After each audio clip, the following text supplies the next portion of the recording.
we got relationship goals for real. It's episode 37 For Our Edification. Thank you for joining me on this episode of For Our Edification. This podcast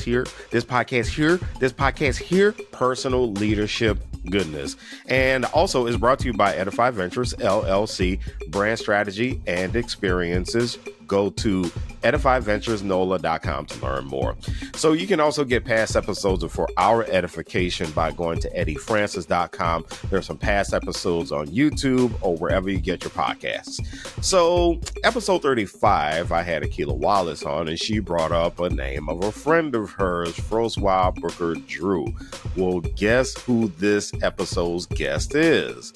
Froswa Booker-Drew. It's kind of a get to know you. So let's jump into it. The views and opinions expressed on For Our Edification do not necessarily reflect the views or opinions of the hosts, guests, or any entities with which we are affiliated. To Dr. Froswa Booker-Drew, relationships are key to personal, professional, and organizational growth. Referring to herself as a network weaver, Froswa runs Soulstice Consultancy, and she's the co-founder of Heritage Giving Fund, along with Akilah Wallace and Halima.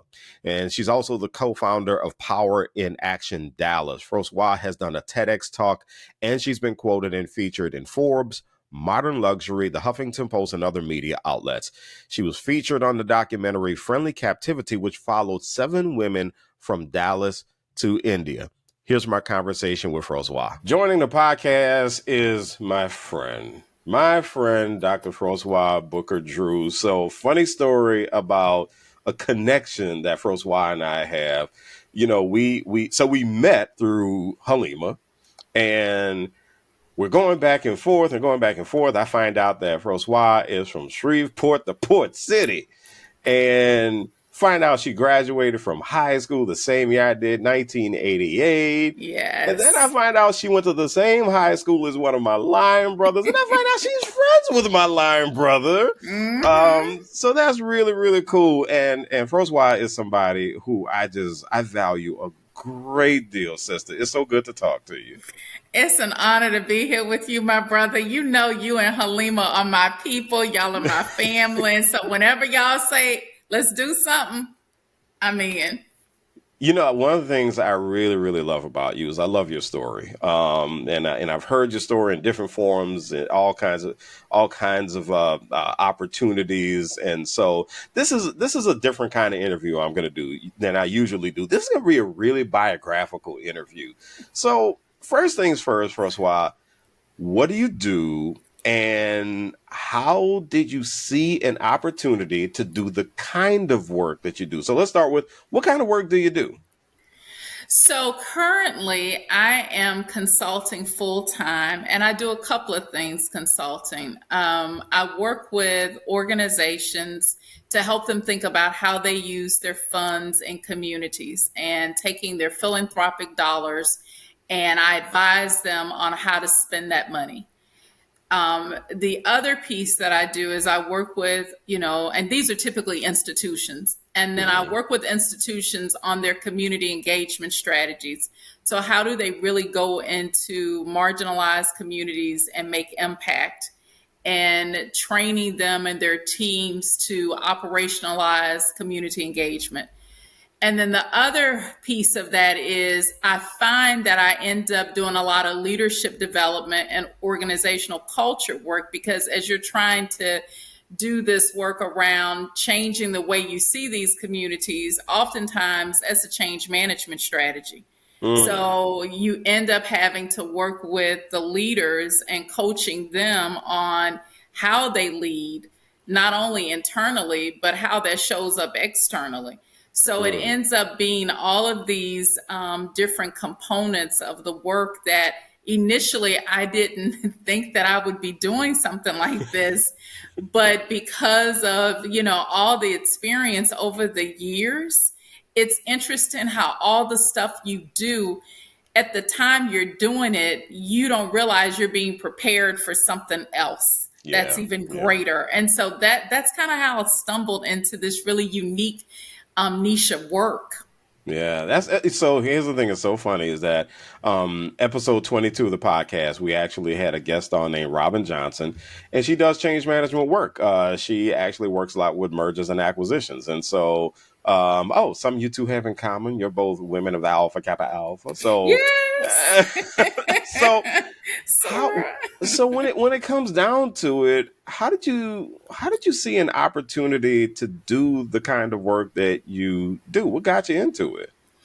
It really started couple of things. It started with my work at State Fair, Texas. So Mhm. when I was VP of Community Affairs at State Fair, Texas, I was responsible for our philanthropic giving. And I noticed that a lot of the organizations that we were trying to fund were not getting the support that they needed. They didn't have the infrastructure often, they didn't have the capacity, and it wasn't always their fault. It was often systemic issues that contribute to them not having the infrastructure and the support. Mm. And I found myself working with a lot of funders and influencing them because I didn't have a huge budget. I didn't have multi-millions of dollars. Yeah. But I found myself working with funders and also trying to influence them on, I need you all to think about these communities that are on the front lines doing this work. And during the pandemic, I noticed that a lot of our organizations were being placed in the front lines or on the front lines, but they weren't getting support. So they're out there doing diaper drives and risking their own health and safety to make sure our communities were taken care of, but they weren't getting the support. So I was Mm. being placed in conversations to advocate and go, what you're not going to do is give Mm. money to some of these other large institutions and they then benefit, but these folks who are on the ground are not getting what they need to do this work and they're coming out of their own personal pocket to do it. That's not fair. And so it really started these conversations locally about equity and philanthropy. And so from there, prior to that, we were doing Heritage Giving Fund, Halima, and you had Akilah on the show. And Yep. so that was another piece of the work that influenced, this idea of philanthropy. And then I wrote a book on philanthropy called Empowering Charity, a new narrative of philanthropy based on both of those experiences and really looking at a lot of the myths that we have around philanthropy are not rooted in data. And I saw that in my own personal experiences. And so I wanted to change the way people gave. And I think all of that really became this foundation for how I ended up in the space that I'm in now and just started getting pulled more into conversations about, we saw you do this at the fair and we saw some of these other, places that you've worked in and communities. How can you help us start thinking differently about the way that we do this work? So that's what I'm doing. So one of the things, and yeah, I was gonna remind the listener that we had Akilah on episode 36 or 35, episode 35. We had Akilah on, and so let's consider this an extension of Black Philanthropy Month, and so BPM 365. So here's the thing that because before I met Halima, I was one of those people who, when it came down to philanthropy, I was one of those people whose response was, "Well, isn't that something that rich people do?" And it was like, I only got like 175 in my checking account. What can I do? And so, when it comes down to it, explain why, when it comes down to philanthropy, it's really important to think about philanthropy as a strategic thing as opposed to write a check because that's my favorite church, write a check because I like that school, write a check because it's the right thing to do. So how do you see that? It's multifaceted. I think one, it is writing the check because it is your favorite school. I think Hmm. there's the immediate need. There are folks who are going to need food and clothing, and we cannot stop that immediate need work. And so I don't want people to think that we cannot address those because that's going to always be with us. I think there's also this piece of how are we doing the strategic? What does it really mean to think about this systemic change and this long term game of really addressing these issues and not putting band-aids on them. What we do know is government in this country was not designed to solve for all problems. So it is going to be a partnership between nonprofits, government, and business to really address these issues. And so philanthropy is going to always have a role and a seat at the table to address it. But I think we're fooling ourselves to believe that philanthropy alone is going to be able to do that. So there has to be strategy on how those dollars are going to work, because they're not, endless either. So I think that we have to think about, even in our own homes, we just don't have this unlimited supply of money. How can we make sure that we are using those funds most effectively? And part of it is thinking about policy. So a lot of the issues that we are dealing with really are a result of bad policies. So when we can, deal with the immediate need, give to those, long-term solutions, but think about how those can be changed through policy, it will free up money to really address other needs. And I don't think we're having those kinds of conversations enough, because I'll give you an example. So here in Texas, there is a policy on the books about folks when they've been impacted by incarceration, when they get out, it's about 3 years after they've been released that they can apply for occupational license. So if I want to be a barber, I want to be a welder, it's going to take me 3 years. So what am I doing in the meantime? They don't have 3 years. Thank you. So this is the issue. They barely have 3 days. Bingo. And so this is the problem. And it was longer than that. It came down to 3 years. That's a policy issue. So then what you do is you've got people who are going to go right back to that system because they cannot live on McDonald's, no disrespect, but they're not going to be able to take care of their families. Whereas entrepreneurship, we know, is going to be the way for many of our folks who have been impacted by incarceration. So we can holler and give money to all of these programs, but until that policy issue is addressed, folks are still going to be in that situation. So then how do we begin to start looking at, from a strategy standpoint, looking at public policy and advocacy as a component of philanthropy? They got to go hand in hand. Okay. So so that's so I may be the person, all I got is my $50 to give. But if I can do something to contribute to some sort of issue that I know is really, being troublesome to, I don't know, let's say my alma mater, Tennessee State, my master's alma mater. So something is troublesome to Tennessee State, all I got is $50 to give. But if I can donate my time somehow, or if I can donate my talent, and if I tell somebody from the Tennessee State Alumni Association, like, hey, listen, actually Tennessee State is involved in a really big issue right now where they're going to the Tennessee State government saying, give us the money you owe us.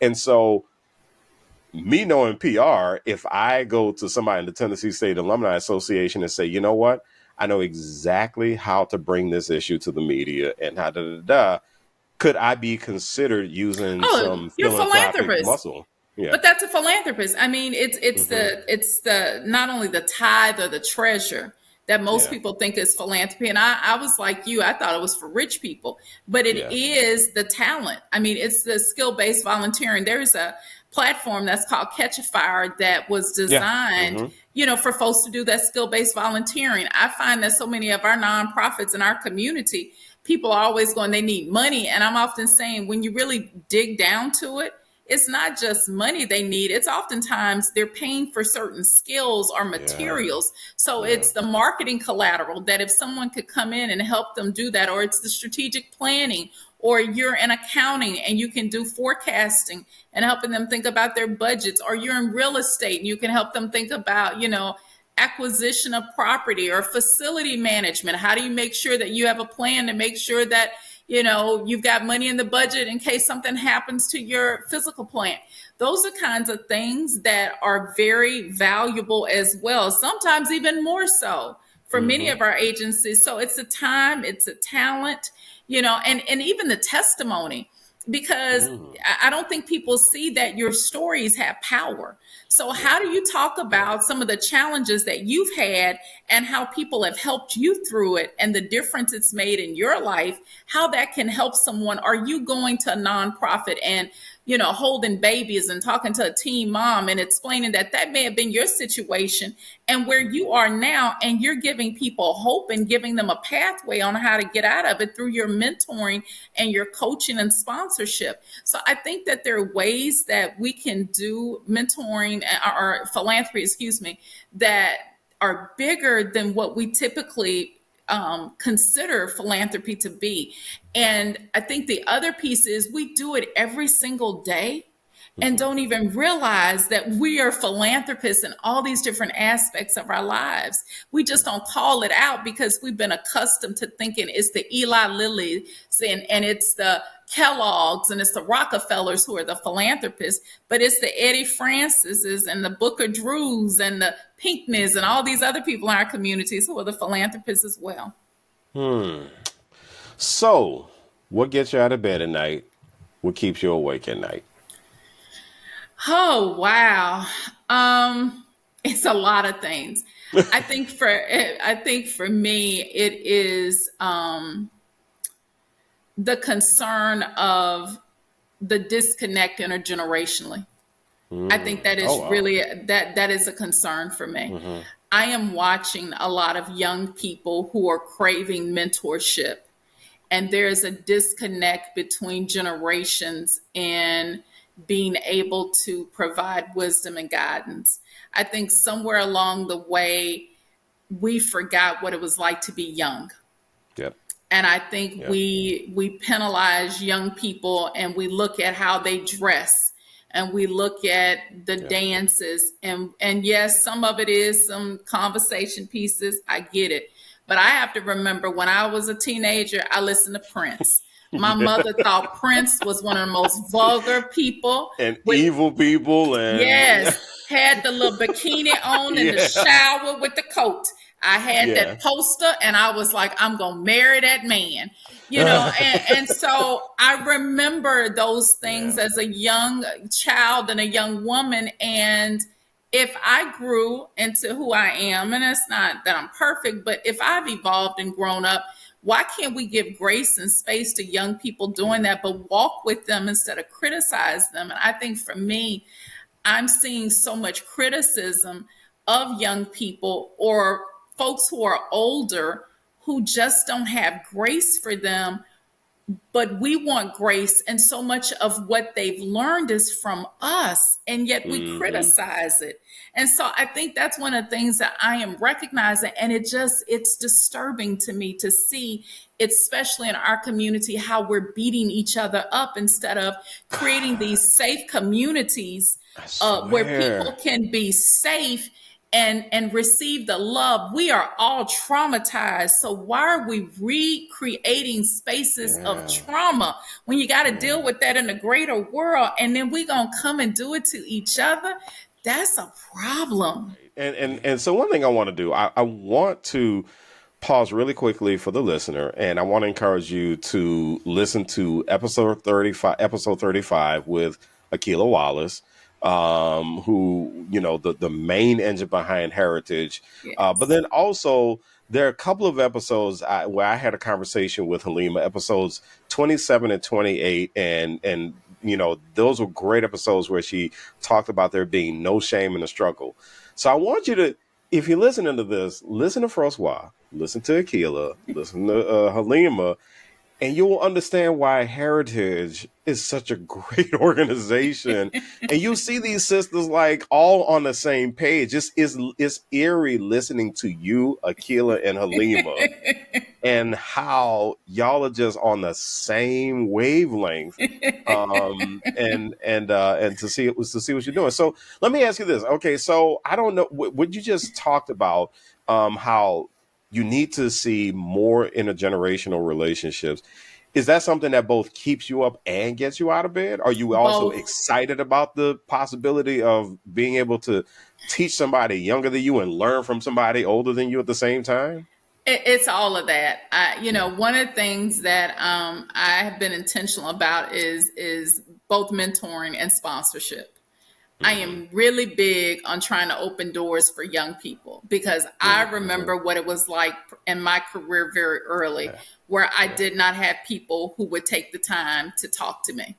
And I Yeah. was talking to a young sister yesterday who is a very known professional here. And she was telling me about someone in her industry who she looked up to who has been Mm. bad mouthing her. And she Mm. only wanted this Mm. person to embrace her.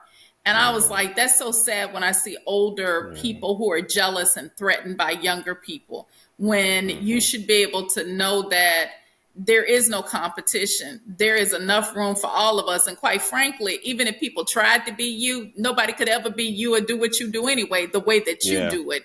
So that's always bothersome to me. And I wanted to, one, affirm her, and I did, but to be able to say that we need more spaces where young people can have access to folks who can tell their story and help them understand the journey. But this is the other piece that I've also recognized. My journey will not be like yours because there are variables that are so different in our experiences. And I tell young people that I didn't have internet. That would have totally changed the person that I am if I grew up with an Instagram. I don't think I'd probably be who I am. And that's another conversation. I think it would For have a lot shaped of me us, it for a is. lot of reasons. I don't think I'd be who I am, but I do think that shapes you. And without having that variable, Yeah. I can't say that your journey will be like mine, but there are some principles and things that I can share with you about integrity and character and things like that. But I think it's important for us to make sure that we're creating community for these younger people. And I am excited to be able to do that and be a sponsor and be a mentor. And, for me, it's even important to do that for some of our brothers because I hear a lot of Black men tell me, younger Black men, they don't have spaces like that, especially in the nonprofit space. There are Mm-hmm. no Yeah. spaces for older Black men to come and mentor them because they won't do it. And Mm-hmm. that is so worrisome to me that you have institutional knowledge that is going to die in our community, that will go in the ground, and we're going to spend 20, 30 years trying to figure out what people were doing because they didn't mentor. Yeah. Yeah. So you had the opportunity to do a TEDx. It was Yeah. TEDx SMU, right? If I Yep. remember. Yeah. Okay. Yeah. Good. What did you talk about? My love, social capital. Yay. I love all of this is about social capital. If you notice, it's the common thread is relationships. So I so really first of love all, that. so let's define so let me tell you what was really funny. One day I was in a meeting at an institution of higher learning, and I said the word social capital, and somebody started laughing. And I said, "What's so funny?" And they said, "Oh, that's a cool term, social capital." I was like, "No, that's a thing. That's an actual thing." And so I was really surprised to hear somebody not even know the term and what it meant. It was really a very new term to this person. So what is social capital? So, social capital is really about networks, association, it's relationships. Just as you have financial capital that you use to be able to purchase things, you have influence and ability to move the needle with your relationships. And there are different types of social capital. There's one that's called bonding, which is connecting to people that are just like you. There's bridging, where you connect to people that are not like you, but can be different, not just because of race, but even ideology. But there are these other forms that are called like reputational capital, that somebody actually is able to influence people just because of their reputation. There is another one that's called informational capital, where someone is very powerful because they hold all this information and people go to them to be able to get access to information. So we don't recognize in our community how powerful these types of relationships are, and that oftentimes they are more powerful than money because Yeah. having the relationships can get you the access to the money. And I usually tell my nonprofits, you don't have a money problem, you got a people problem. When you get connected to the Mm. right people, you won't have a money problem. One of the things I'm interested though in is the bridging one. So bridging, I imagine bridging, especially in this political climate, can be very difficult. But I Yeah. also imagine that somebody who's good at bridging is extraordinarily valuable, Oh, no matter yes. where they go. How do you handle it, though, when you have someone who has a different ideology? You just can't even begin to agree with their ideology, yet you have a relationship with this person, and you want to do your very best to help the you want to do your very best to help the populace, right? You really want to do what's right for people, but you have this person on the other side. I don't understand how politicians do this, especially the ones who are able to work across the aisle. How do you really make bridging work to benefit other people? How is that social capital leveraged? I think it's hard when you're dealing with people that are very fundamentalist, who are Mm. extremists and I their was gonna way of say, thinking. okay, That's a okay, very different situation because you're because that dealing cuts out with, a lot of gray area. it does. You don't have that And middle ground. no, and it's hard to Okay. negotiate when people are so at polar opposite ends of their thinking. That's not to say that you can't. I think what you have to do is find commonalities with people. I believe Yeah. at the core of every human being, people want to feel heard. They want to feel like they're valued, that they want to, matter. And I think that you have to lead with that when you're trying to deal with very difficult conversations and difficult people. I think you have to, realize that folks want the best for their families. I don't know, very many people who go, I don't want my family to eat. I'm very happy with my family just struggling and suffering. That's great for me. No one's going to say that. So there's some fundamental things that people want. And I think that's how you lead with. There is this term that I'm starting to learn more about. And it's, it's universalist and it's escaping me. But the basic term is, in essence, it is the greater good, solving for these issues for the greater good, but then it's targeted universalism. That's what it's called. Hmm. And basically, what it is we want this one goal, but we recognize that it's going to take different efforts for different populations. And I think that that's the approach that we're going to have to take when we're having these difficult conversations, is recognizing what is the overarching goal that we want, but then seeing that if I want students to achieve in school and everybody to have access to education, the treatment that I may apply for Black students may be different in order to reach this goal. Doesn't Yeah. mean that we're not going to have white students get what they need. It's that we're going to have to do different things to make sure that students have access. And so I think it's going to really be focusing on those things that matter and really thinking about what are the commonalities and what's the goal we're solving for. I think sometimes we get so caught up in majoring in the minors that we Yeah. end up getting so distracted by the foolishness that we can't solve for the real issue that we're trying to address. And that's why we have all the polarization that you see, is that people want to be right all the time without thinking about, what's the greater good. So you're right, but what has that solved?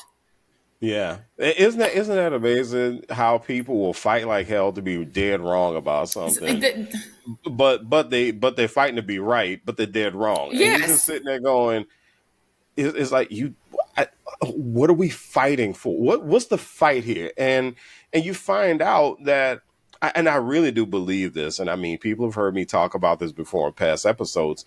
There is literature that suggests that narcissism is an actual epidemic, right? Oh, That, like, I would not doubt yeah, that. I mean, there's literature, and unfortunately, what we have is we have this world, and it's hard for social capital to flourish, I imagine, in an environment where there's a wealth of self interest. But that's what your Because country has been built on. I mean, when you think about it, you have a country yeah, that was built on manifest destiny, and it was built on yeah, this ideal of individualism. So then why are we surprised when everybody is trying to get the a house and the car and the American dream and the three, 0.5 kids? Why are we yeah. surprised? Yeah, and then everybody's just scrambling for whatever crumbs they can get when there's a whole cake over here. Thank you. It's emotional. So, one of your services is leadership coaching. I'm dying to hear about this. One of your services is leadership coaching and training. So, what do you often find with the leaders that you've worked with? Where do you find that they often need development, and where do you find that they often have their strengths in your experiences? I think a lot of leaders think that they are not competent to do what they do. I think a Mm, lot of people feel like, the term of the imposter syndrome. And there was this amazing article that I use often that was in the Harvard Business Review that challenges that ideology. That, quite mhm. frankly, it's not that you're an imposter, it's a system that has been created to make you think that there's something wrong with you.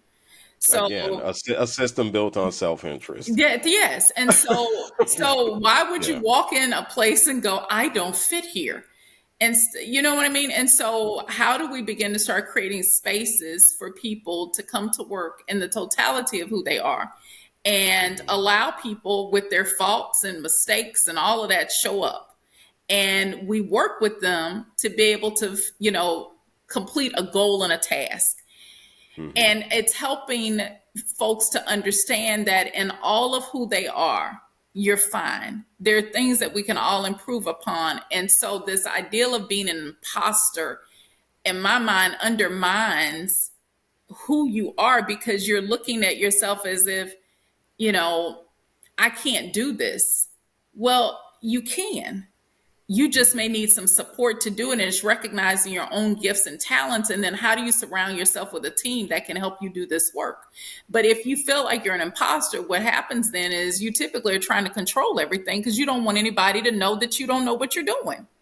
Well, what would it look like if you were free enough to say, I don't know, but Mhm. I need you to help me? So, how do we build this team to do something magical? That's the You, thing that but I find.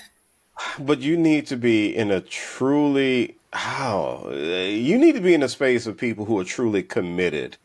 It sounds like to teamwork, Oh, and yeah. and it sounds like you need to as a leader. It sounds like with the leaders you've worked with, it really would have been helpful for them, and I'm sure at least somebody you've worked with was able to benefit from this. It sounds like with the leaders you work with, they needed to be in a space where people managed up enough to say, "Hey, we got you. We got you. We all gonna get through. We all gonna succeed together and fail together. We're gonna do one of those two, but Yes. we got you. But we Well, got you." and this is the thing. Many of the folks I have worked with are actually like the founders of organizations. So they set the culture. Ah, So the yeah, goal yeah. was if you feel like this and you started this, you got to know what your employees are feeling like because they feel your, insecurity. So now you're controlling everything and you don't trust Mm, everybody. So we've got to get you to stop feeling like you don't belong here. We've got to get you to wow. begin to understand that, yes, this may be a vision of yours and you may have aspirations to do this work. You don't know everything about this work. How do you get the support and help that you need and begin to start working on those areas that you need development in and stop feeling like I've got to hide who I am? Because in doing that, you undermine this work. And so that's what many of them, as the founders of many of these organizations, that's been the challenge that I've seen for a lot of them because you're talking about people who have passion, but who may Yeah. not always have the experience or the business acumen who come in and have all of these skills to develop these organizations. And keep this in mind, you start off with an organization that was small and then in a year or two this thing may blow up and now all of a sudden you've got this budget that has grown and now you've got a team and you haven't had the ability to catch up personally with this professional growth. When I work with company leaders, it's then really thinking about what is the existing culture and really thinking about one, do you have the influence and ability to impact what that looks like? And if we can, how can we coach up?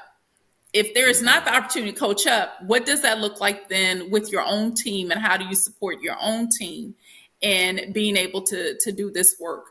For me, it's making sure that leaders are not creating more trauma and harm to the people that they're supervising.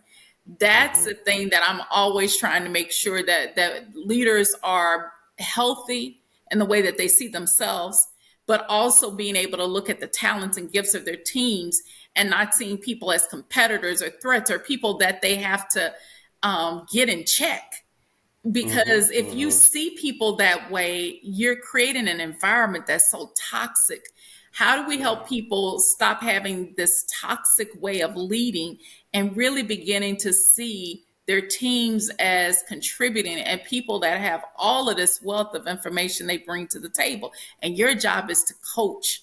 Your job is to set vision. Your job is not to come in and punish and dominate over people. And that's changing mindsets. So there's an interesting theme that's come up when I've talked and really heard about leadership lately. And literally it's been like within the past week. So one of my favorite podcasts is HBR Idea Cast. I love HBR. You brought up Harvard Business Review. I love Harvard Business Review.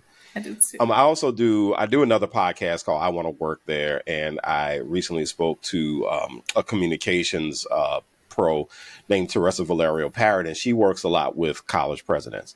The theme that's come up, and I'm hearing it with you. You haven't said the word, but I'm hearing that vulnerability is very important for leadership. And the interesting thing about the HBR podcast I was listening to is it was actually a conversation about authentic leadership and what that looks like. Yes. And the person who, and I can't remember her name, but she was arguing that in order to be more authentic, you had to get to a point of vulnerability. Yeah, you do. It's reflection. Yeah. And that's new. That's new talk for leadership. Because leadership initially was to dominate and to control. Yeah, it was a hand on the hip and, the Superman cape. And to tell you what to do, and that hasn't worked. But part of what leadership has to do is what you're saying. It is about the vulnerability and the authenticity, and reflection has to be a huge part of that. Leaders have to be able to have opportunities for course correction quickly.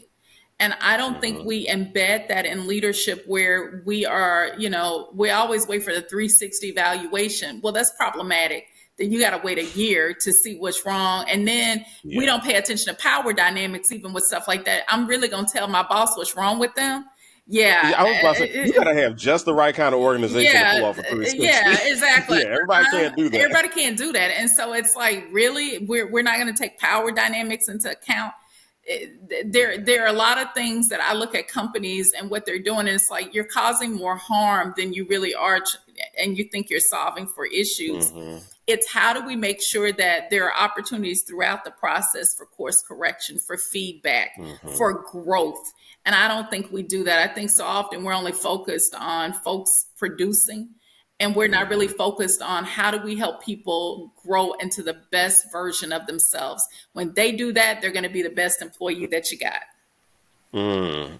So I'm always curious whenever I hear people talk about their lives and I hear them talk about their work, and I've become so much more curious about this lately. And I guess it's because I've been on this journey myself lately. So I'm always curious, and I'm really curious with you because, you are so knowledgeable, you're so skilled, you're so talented, you have so much experience. So how has the work that you do, how has it helped you grow personally? What have you been learning? Wow. I have learned that in the beginning of my career, I didn't know what the hell I was doing. That's what I've learned. I've learned that I probably damaged some people and probably didn't do a lot of things right. That's what I've learned. It's something to get to an age where you're able to look back on some things and start going, I could have done that very differently. If I knew then what I know now, that could have looked a lot differently. I've learned that time is a friend if you allow it to be. And so I think that there is this wonderful opportunity that time gives. And I say this to young people all the time. They're like, I want to do this. And I'm like, some things you will never do because you just haven't been here long enough. It requires time to be able to just have some of these life experiences and to have the ability to sit back and go, this is what I would have done differently. And so I look at throughout my journey that there are some things that I probably could have done a lot differently. And it's because I didn't know. I don't beat myself up about it. I just didn't know any better. Yeah. And it's been this process of, one, surrounding myself with people who are smarter than me. I have had to be okay with being the dumbest person in the room. Seriously. So again, that's where the vulnerability comes in, doesn't it? I had to be okay. I had to. I was the same way. At some point, I had to say, this person knows way more about this than I do, and they're younger than I am. Eddie, shut up. And be okay with it and not feel like I've got to impress them by saying something, and going, well, I know a bigger word, supercalifragilisticexpialidocious. What's that? And I see people doing that, and it's like, and what did that prove? Yeah. And so I had to learn that it is okay to not know everything and release that. Release the desire of control, because you cannot control time. You cannot control people. Release that. And I think when you begin to start recognizing the little that you do have power to deal with and influence, the more freeing your life actually is.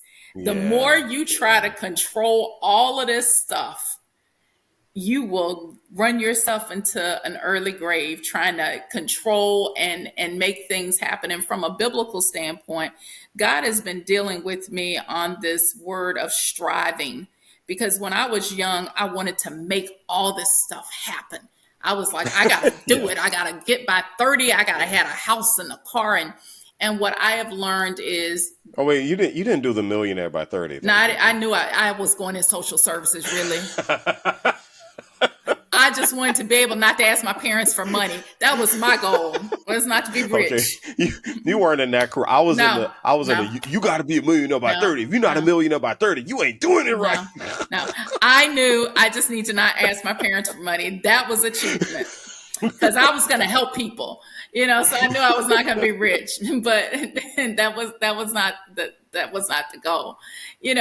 But I've recognized over the years that you strive for all of this stuff and you miss out on living.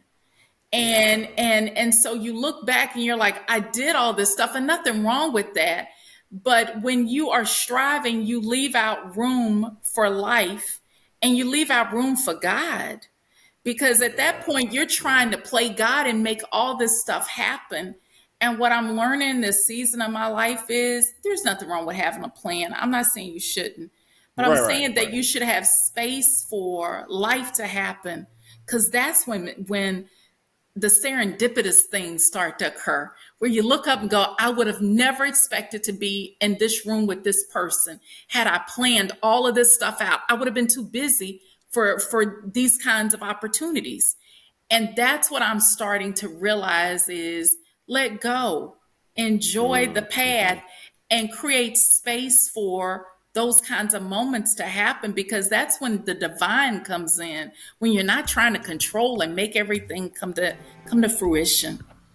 If people want to find out more about you, how can they get in touch with you, or how can they find out more about you? I grew up and got on Instagram because young folks started telling me that I was old, and so I said, let me get on Instagram. So I am on Instagram. Wait a minute, is this your daughter's work, by the way? Yeah. My daughter, yeah. My daughter works for me. And so my daughter does my social media and all that. And so she made me get on Instagram. And I was like, really? I have to do this? Okay. So I am on Instagram at Dr. Froswa. I am on Twitter sometimes, or X, as it is now known as. I don't use it a lot. Twitter. I don't really do it a lot. I won't get on my soapbox of how I feel about that. I am on Facebook, Froswa Booker-Drew, and then I spend a lot of time on LinkedIn because I love LinkedIn. Yes. And I post a lot of stuff on LinkedIn too. So between Facebook and LinkedIn is where you'll find me. And then my website is drfroswabooker.com. And so it's easy to find me. And Eddie can tell you I am responsive. Yes. Yes, you are. Yes, you are. And it is much appreciated. And sister, thank you so much for joining me on For Our Edification. Thank you for having me. So many thanks to Dr. Froswa Booker-Drew for joining me on this episode of For Our Edification. You want to find out more about her, you can go to the show notes and all the links are right there. And also, you can get past episodes of For Our Edification by going to eddiefrancis.com. Also, some past episodes on YouTube or wherever you get your podcasts. Don't forget, I'm asking you to do only 3 things. Download, give feedback, and share. I'm Eddie Francis for Dr. Halima Francis. Thank you so much for joining me on this episode of For Our Edification.